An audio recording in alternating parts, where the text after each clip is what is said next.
I'm your friendly neighborhood engineer, Marla Solomon, and your host. And today is a very special Black History Month podcast. So I'm about to dive into it. But before we do, please donate a like and subscribe to the Afrimerican TV because, as you know, when you support us, you support youth programs, cultural research and development in the city of Boston, anti-displacement work, and a whole lot more. So let's get into it. So this is Black History Month 2026. And in this Black History Month, it's a very special one because it's the 100th year anniversary of Black History Month. It started out as Negro History Week 100 years ago, 50 years ago. It changed to Black History Month in 1976. And anyway, I got a little video about that, but it's a real special time of the year. I know that there's a lot of issues with, why do we just have a month, Black History Month? It should be 365, years, 365 days a year. And I get that. I mean, and it's completely true. I mean, we should be celebrating our history all year round because, especially with all the cultural erasure that's going on, that has been going on for centuries now. So it's important at this very time that we take the time to do something a little extra special.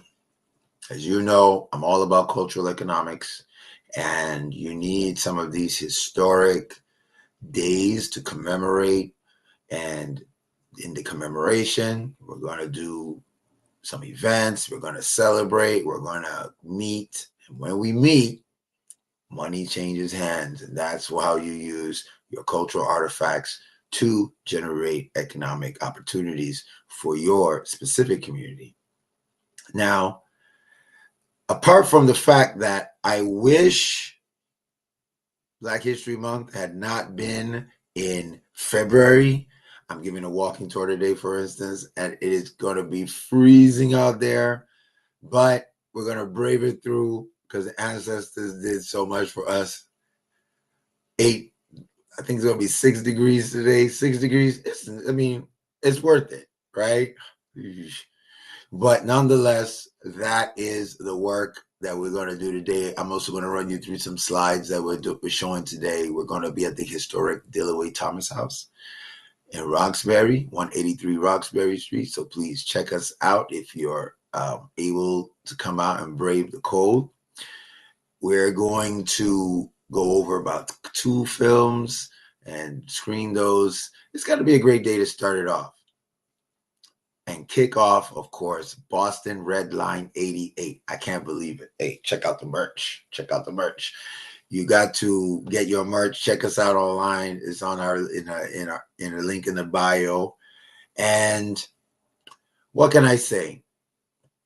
It is a crossroads this year for Black History Month being 100 years. It gives us a chance to reflect, to understand the sacrifice, to share the Black love. And I say Black love very generally because when I say Black, I mean all Black people, not only African Americans. And actually, that's one of the things about Black History Month and the legacy of racism, the legacy of cultural erasure, and also, most importantly, defining narratives. This is Red Line Narratives. That's what we do. We talk about these underlying narratives. And the most, I would say,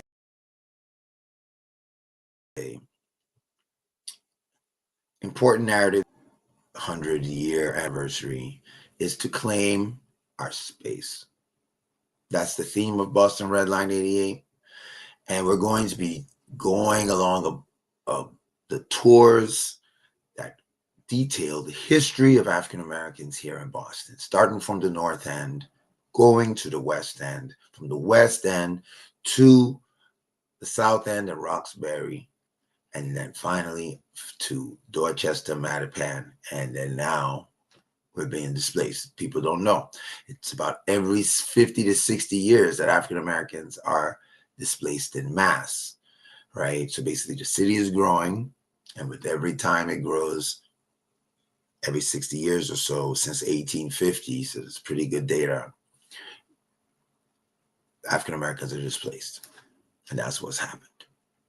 So when I think of Black History Month and the importance, what sticks out in my head is always the issue of the word Black. That's some of the space that we need to claim, right? We need to claim our true description, our true cultural identity. We are not going to claim a color, Black. Who called us Black? White people. And not even just all white people, mostly American white people. They called us Black so much, now we're calling ourselves Black. We used to call ourselves Negro, which is why when they started this 100 years ago, it was called Negro History Week, right? So for Negro History Week, right, it changed to Black, then it changed to African American, Afro-American, sorry, right? And then African American. Now some people say foundational America, African American. That's so many terminologies. But we're going to go into that just a little bit because you see, at the Afrimerican Academy, we speak only on cultural diversity. Racial diversity is a subset, and I'll go into why. Oh, no, sorry. Cultural diversity is a subset of racial diversity. My bad. So what does that mean? That means that when you think of race, race is so broad, it's so widespread that really, really, really, can we really look at race as the determinant of behavior, of attitudes?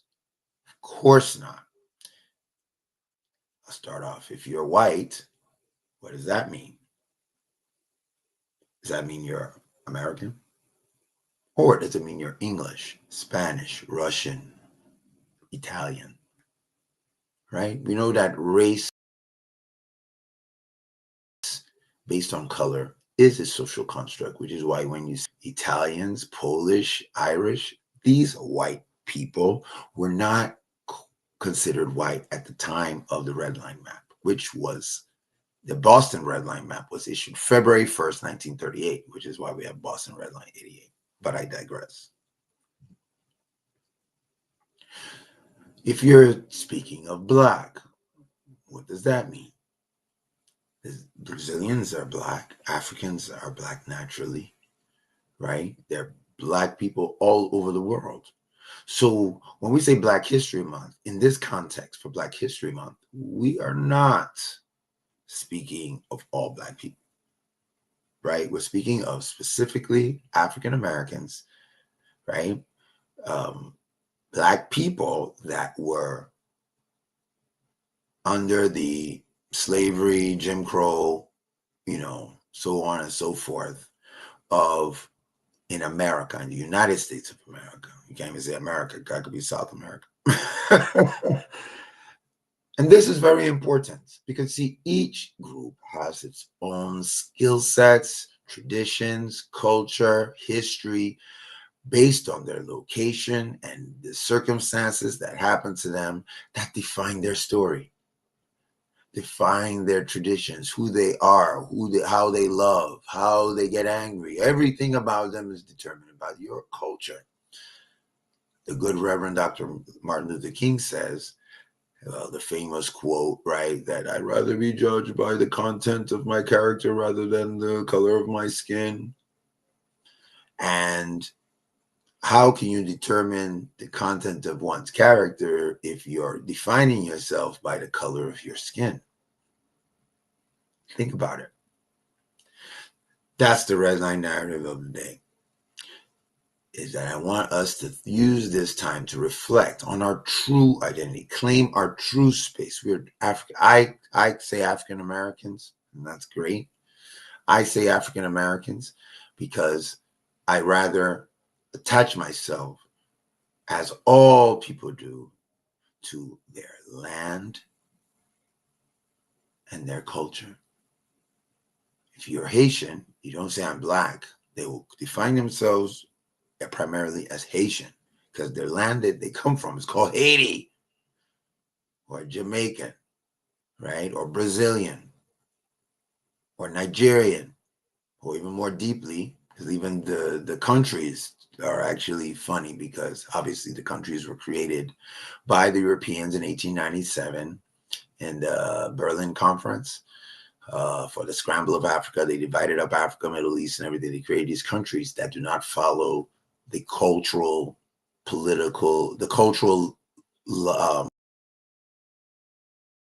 borders, so to speak. So the tribal borders or cultural borders, the countries like Nigeria do not follow them, right? They're just cut. And actually, there's a lot of damage that has to do with that, but I'll cover that in another podcast.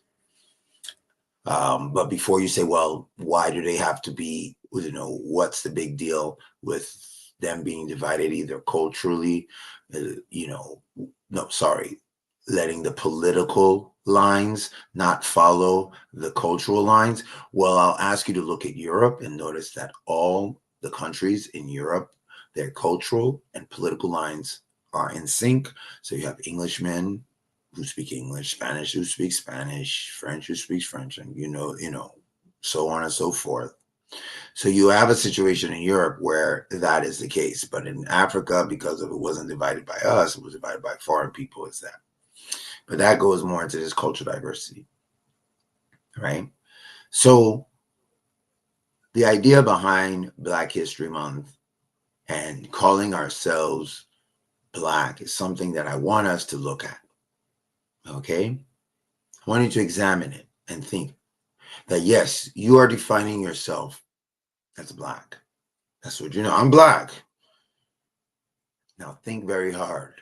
Are you Jamaican? Are you Brazilian? Can they not call themselves Black? And okay, they probably won't. And then you ask themselves why, and do any other people call themselves Black or determine or get their identity from the color of their skin? And the Reverend Dr. Martin Luther King said, content of character, not color of skin. But we, the biggest irony is that we define ourselves by the color of skin, which is why it's called Black History Month. All right. So let's claim our space. All right. So I'm going to go into a little bit about the little stuff, the Afrimerican Academy. All right. So like I said, it's Boston Red Line 88. 88. The number 88 is to honor and commemorate, commemorate the 88th anniversary of the Boston Red Line map, which, as I said, was issued February 1st, 1938. Now, I decided to do this Black History Month event series about 4 years ago. This is our fourth annual, because I was like, February 1st, 1938. That happens to be the beginning of Black History Month. So I said, let us do it on the same day. And then today it collides with the 100th anniversary. So it gives us a lot of time to reflect on why our infrastructure is so important in our communities, right? Remember, we're going to talk about it sometime during in the next month or two, around April, because April 11th, 1968 is when spatial justice was achieved in the United States. The last of the three civil rights acts attributed to the Reverend Dr. Martin Luther King was the Fair Housing Act. Like I said, that was when it was passed, April 11th, 1968. Before that, you don't have spatial justice, which means that the building, the infrastructure, the roads, all that was designed by somebody else for you. to put you in locations, to keep you out of others. And this is so pivotal. I've had a lot of discussions and a lot of feedback, some pushback about this claim I'm about to make. All our equity fight lies within the realm of infrastructure. Every single one. What's your issue? Is it education? Oh, well, then you're talking about schools. In fact, we're talking about the school that you see right there, which is John D. O'Brien. That's in Roxbury, right? Oh, what is it? Healthcare? Okay, well, those are hospitals. Of course, you need access to hospitals. When you get into an accident, you have like a certain amount of time to get to the hospital before maybe, the worst situation could happen. So if you don't have good access, good roads and this and that, that could hamper lives. And the area you're looking at now, which is Roxbury, that field you see is the center of the former African American community. So we're supposed to be looking at houses and homes, but this was destroyed by urban renewal in the 60s. That you're looking at a hole that was torn out, that was economic in nature, cultural economic. In fact, this back line here, which is Ruggles Street, is literally was the main street. Like, for those Boston, like the Hanover Street, the Newberries, the Harvard Squares, a main business hub. In that area, that space used to be 500 businesses that were necessary. It wasn't like optional in order to maintain the cultural, economic,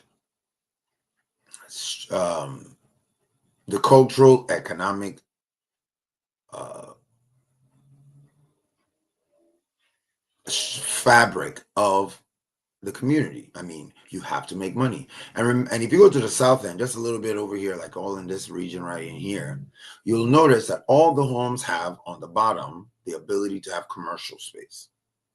And what that tells me is that in order for the community to be whole and healthy, that space must be there.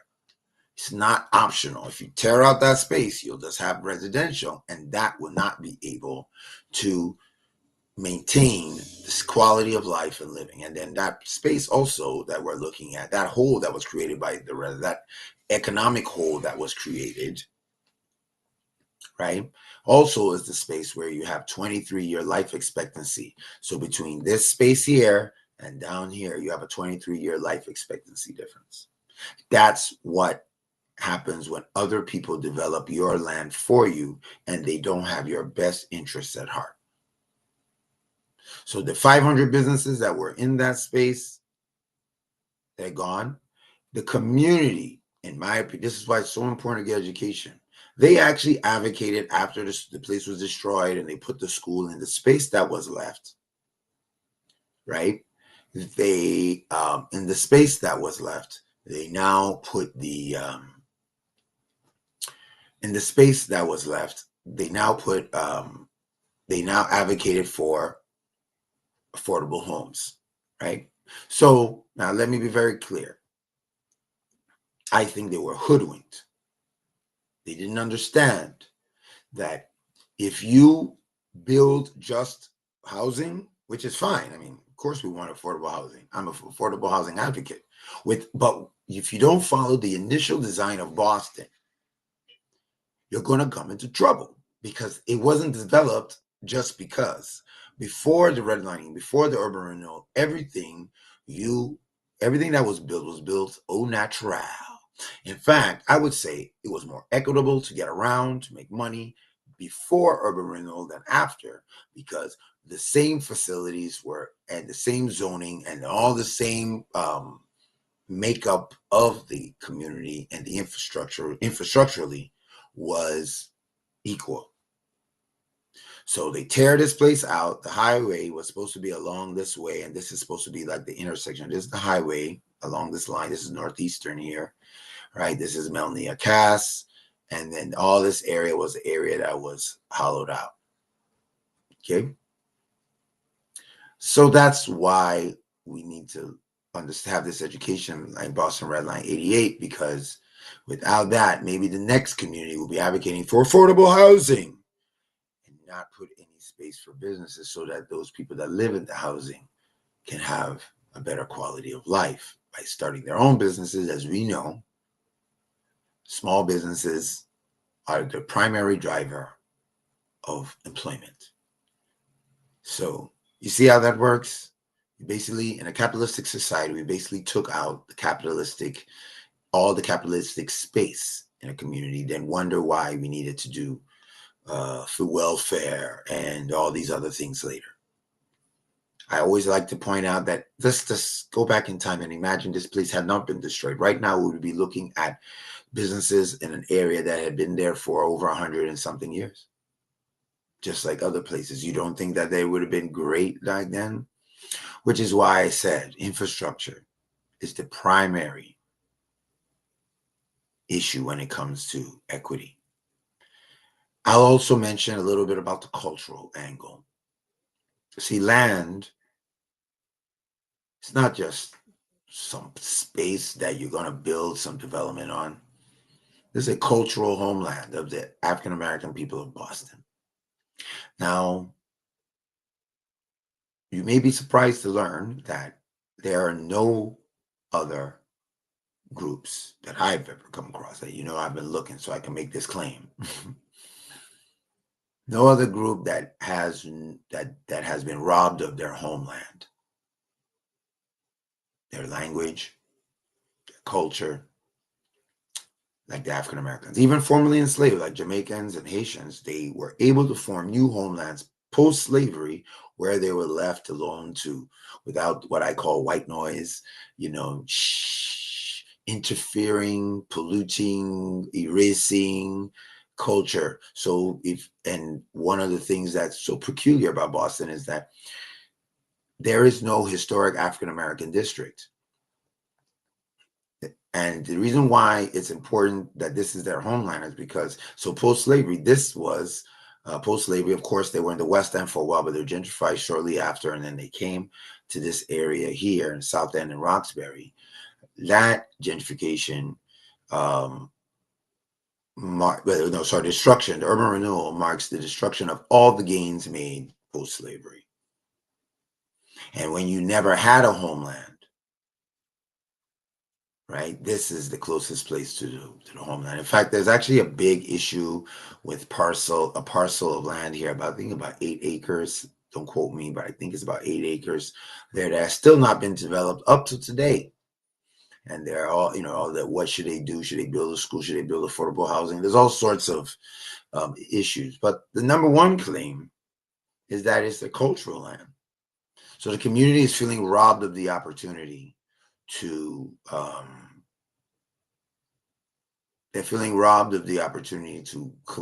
say what should be on that land.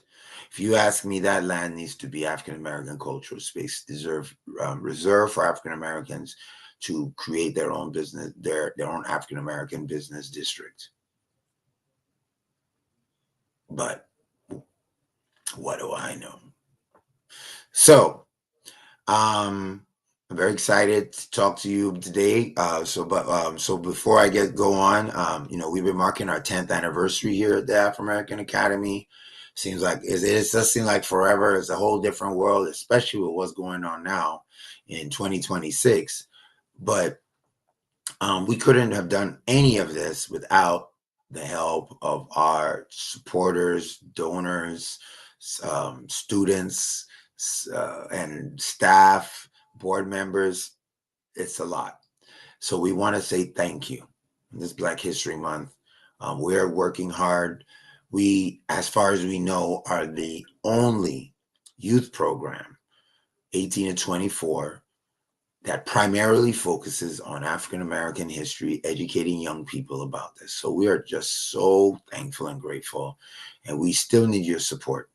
So I want to thank everyone, 250, Mass 250, Boston 250, the Museum of African American History, the West End Museum, Meet Boston, of course, Embrace Boston, Boston Workers Circle, Boston by Foot, Way of the Cross Church, Mass Action for Justice, the 54th Regiment, the Pride, LGBTQ housing, senior housing, Southwest Boston CDC, Hyde Park Historical Society, of course, my main man Colin, and Live Like a Local Tour Boston, DCRs, in particular, Dillaway Thomas House, which will be on later today. We're going to thank Boston Urban Archives, or Ebony Gill, and Hyde Park Main Streets, and last but not least, Sabrina Salvanti of Sabby Sabs. Check her out for supporting us this Boston Red Line 88. So let's claim our space. As I mentioned, we are primarily the only organization in Boston that serves youth and teaches primarily African American history. Now think about that. That's erasure right there. We've only been around 10 years. I just got here. In fact, we're building on the legacy of Carolyn Crockett's My Town, which was another program that taught kids how to be tour guides. But we are building on that legacy, and we are so excited to be trying to bring in other elements in order to make it as sustainable as possible, and we need your help to do it. So like I said, donate, a like, and subscribe to this podcast, and what you'll be doing is helping us get to the point where we can reach more people, make people more aware of this work that we're doing here in Boston. And this is a picture from a couple years ago, right? And we're at the Boston Athenaeum, right? And so we're going around, and these are some of our students. Some didn't come that day. Some are not there that day, but nonetheless, we are very excited to try again this year. But like I said, this work is not easy. It's not free and we want to offer it free to our students. So it's not. So we need your support. So we hope that we will get your support. Like I said, you can donate in the bio. Thank you so much for your support. All right. So I'm going to play this little video about detailing that we made. And one of the things we do here at the Afrimerican Academy, we teach young people to be tour guides, but we also teach them to create this history into social media content. So it's a little project management, summer project. And what it does is it helps our youth. Now, I did this one, right? But I hope you see how it helps our youth with career development, learning about how to make social media and content, which is also important in this day and age. So let's watch this video, and I'll see you on the other side.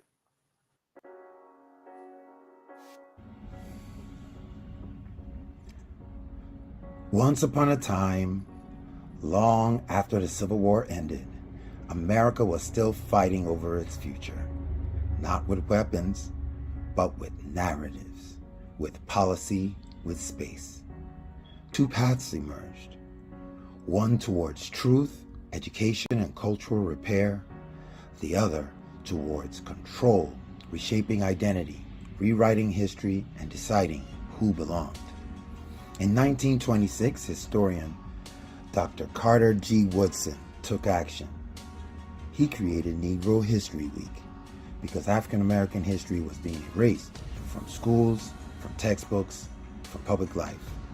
It wasn't really a celebration, it was more a correction. 50 years ago, that week turned into a month. Black history was not just added to America, it was created to protect America. At the same time, exclusion was being formalized. Immigration laws narrowed who could enter the country. Racial hierarchies hardened into policy, then into stone. The limited definition of what it meant to be American took hold. Culture was becoming law, and law was becoming infrastructure. By the late 1930s, red line maps were introduced, grading neighborhoods by race and class. In Boston, the redlining map was issued February 1st, 1938, and became a blueprint, not for investment, but for removal. Highways cut through communities. Urban renewal erased main streets. Zoning reshaped neighborhoods without consent. Communities were treated as problems to be solved, not cultures or people to be preserved. By the time African Americans began gaining legal rights, many cities had already been demolished. Cultural hubs disappeared.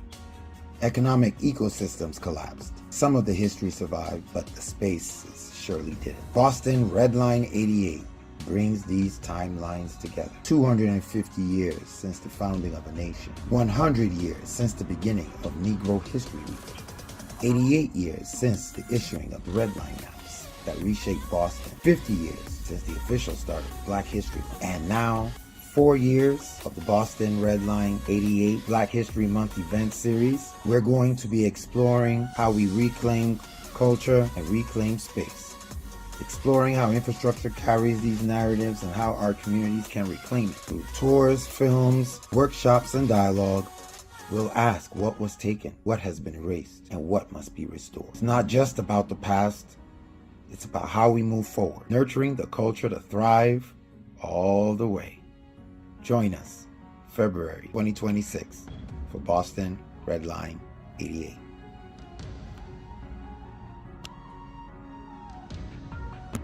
It's always funny when you hear yourself, talking. It sounds like Boston Red Line 88. So that's our little promo video for Boston Red Line 88. Like I said, I hope you come and check us out. I wanted to give you a little rundown of some of the stuff that we'll be doing. So, of course, today we're kicking it off. I'm doing a walking tour in the cold. Thank you, Dr. Woodson, for making it. You couldn't pick July. So we're going to be doing a walking tour this afternoon. And after that, we'll be screening 2 documentaries. Next week is, so that's how we're kicking off. And oh, my bad. Let me talk about last week. We had Gregory Ball from the Embrace Boston on the podcast. Y'all can check it out on the channel. It was a great conversation. We went over a lot of great stuff. So that was for People Before Highways Day. So check that out. Then next week we'll be starting our tours. We're going to have 3 tours.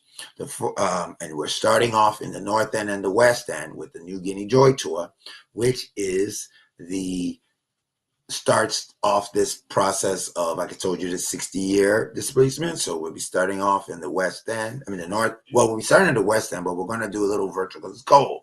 In the summer, we'll be walking the whole way.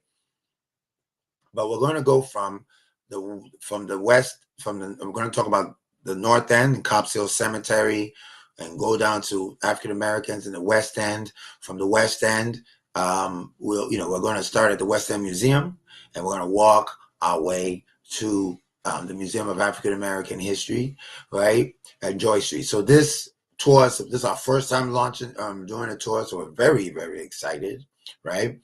And this tour was so important because I had to have the beginning part of this story. So, like I said, 1850, African Americans are in the North End. They're moved out of the North End and they're moved into the West End. By the time, because of gentrification, stuff to do with the Irish potato famine. Anyway, I'm not gonna give you the whole thing now. You got to come to the tour. Then we go to the West End, where African Americans began to thrive, during the abolition movements and things like that. And that's the New Guinea Joy Tour. Then next week, then on February 10th, that's a Tuesday, we'll be at the Grove Hall Library, right? And this is going to be, this is an event that actually I love when we do community events. So we're going to be doing another screening of the Red Line Narratives documentary, but it's also a Volunteer Appreciation Day. What does that mean? That means that we will be discussing how do we tell our stories? Because so now our youth program, we need chaperones and we need young people to be involved in this work, right? They are the future. We have to educate them so that they can carry these stories on intergenerationally. So But the issue is that the volunteers that try to come out and chaperone, a lot of them are white and they're not enough. And we don't want, it just looks weird. In fact, it was a white, our partners, Boston by Foot, who have a lot of white volunteers who were like, look, it kind of feels weird for white people to be telling Black story, African-American stories, which is the truth, right? I mean, I get it, right? So we need to galvanize people in our community to come out, show that love to these kids, and give them your knowledge. Because see, the knowledge is in the heads of our seniors. So we got to get it out. Let's hear them speak, right? So that's February 10th. February 14th, Valentine's Day, we'll be doing a Once Upon a Time in Nubian Square tour with, of course, my main man, Colin Knight of Live Like a Local Tours Boston. And so that's happening there on the February 14th. Then the following week we'll be doing February 21st at the Roadmap to Beloved Community, right? So remember, African Americans, they now move from Roxbury after the and South End after the urban renewal, and they're placed basically in Dorchester and Mattapan, right? With in what they call the Beeburg area. I won't go into all the details, but yeah. So that's going to be another great walking tour. And then finally, of course, we've got our Prepare and Repair Symposium where we bring it all together. All our sponsors will be there, trying to make it more of a community event. So we are hoping that you will be able to make it to that event in Hyde Park at the Pride, where we'll be launching, doing a virtual tour of our Hyde Park Equity Tour. Now it's still in development, but we want to get community feedback. As you know, this is not just an art, it's also some science involved, and we need your community feedback. All right. So that's basically Boston Red Line 88 in a nutshell. We want you to make sure support us. You can buy the merch, you can donate, you can volunteer. Everything's in the link in the bio. So we look forward to seeing you at one of these events for Boston Red Line 88. All right. So as I told you today, we're going to be screening a couple of movies. So the first one is Remove Black Erasure in Boston by Sabrina Salvanti. And I'll just play a little bit so you get a little preview.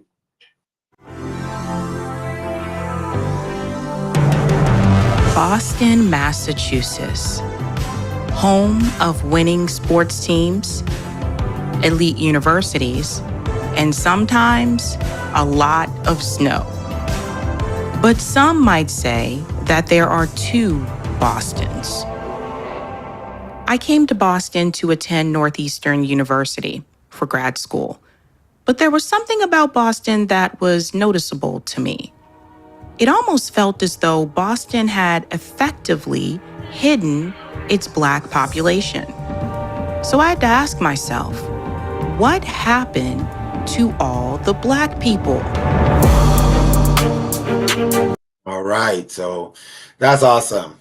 Now remember, they are Black spaces in Boston, and there's not even just Black spaces at Black cultural hubs, but they're not African American. There are no African American cultural hubs, African American historic districts in the Boston, like where you see 2-3 blocks of continuous African American business presence and things of that nature. So so I can't wait. If you want to come down, watch it in community, we'll be there from 3:00 today. And then this is our second installment, Red Line Narratives 2, Our Stories. And I'll play a little bit of that.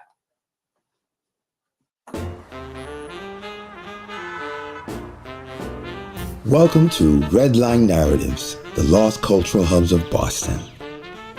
Boston, Massachusetts, a city of innovation, resilience, and culture. From cobblestone streets that whisper revolutionary tales to the energy of Fenway Park and the legacy of Harvard Square, Boston is more than just a place. It's a symbol of endless possibilities. Home to the Red Sox and my beloved Boston Celtics, Quincy Market, and the Charles River, Boston is a city of many firsts. The first subway in the United States. All right, we won't go into all that, but yes, so we got a quite a good lineup today. I hope to have some fun. Like I said, be in community with people. right? I'm just so excited, y'all. I mean, that's real personally. I'm just excited for what the Afrimerican Academy has been doing and what the kind of support we're getting from all our community members and from you. So I want to say thank you. From the bottom of our hearts. I mean, it means the world to feel the love, and we want to share the love. We want a place where everyone feels welcome. I know we focus on African American issues, but there's something for everyone because we're talking about a world. We're trying to build a world that is based in multicultural belief. We call it the multiculture, by the way. And in this space, race is not important. I know that sounds funny because I want you to see that. I want you to see that my race, but what does my race tell you? Does my race tell you that I'm African American? Does my race tell you that I'm bicultural? Right? So I'm not concerned if you're white. I'm more interested, are you Irish? So we can talk about some Guinness. Right? I want to know, are you Italian? So we can discuss the best red sauce. Or even better yet, a tasty cannoli. Right? I do not care if you're, whether you're black or not, or if you're Asian. I'm not going to even are you Korean? Are you Chinese? Are you Mandarin? If you're white, are you English? Are you American? Are you from the South? These are the things that concern me, and these are the things that does concern us all. Because see, when you understand somebody at that level, you'll understand that racism is just archaic. And race, the idea of racial constructs is archaic. It doesn't tell you enough information, right? So, on that note, I want to wish everyone a very happy Black History Month. I want you to go out and do as many events, or learn as much as you need to learn. Pass it on to your kids, or tell your friends, right? Reach out to us if you're in Boston, because we're going to be doing this all year long with the tours and workshops. We're going to have some scheduled ones in the summer for Boston 250. But, we're always open to give workshops, tours for schools, for businesses. So, hey, reach out to your friendly neighborhood engineer, Marlon Solomon, right? This has been another Red Line Narratives podcast, and we're urging all of y'all to nurture the culture to thrive.